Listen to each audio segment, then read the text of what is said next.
Patay sa pamamaril ang isang lalaking suspect sa pagnanakaw sa Cabugao, Ilocos Sur. 2 pulis naman ang namatay sa pamamaril sa isang checkpoint sa Makilala, North Cotabato. Makibalita tayo kay Sheila Vergara ng GMA Davao. NPA ang itinuturong na maril sa 3 pulis sa Makilala, North Cotabato kahapon.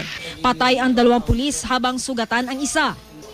2 sibilyan ang nasugatan sa insidente.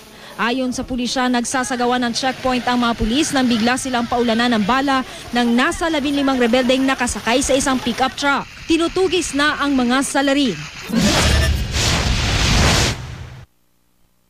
Sa Iloilo City, patay ang isang lalaki matapos manlaban sa mga pulis.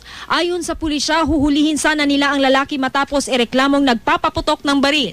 Dati na rin daw nakulong ang lalaki dahil sa pagkakasangkot sa iligal na droga at pagnanakaw.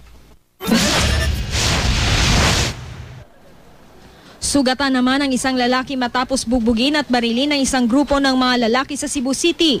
Kwento ng kaibigan ng biktima, pauwi na sana sila galing sa isang inuman nang sundan sila ng mga salarin. Tumakas sa mga salarin matapos ang krimen.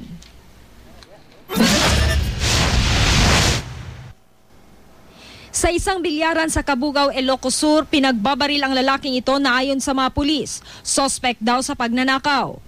Nanonood lang daw ng laro ang biktima ng paputukan ng di pa nakikilalang salarin. Sheila Vergara, Nagbabalita, Pilipinas.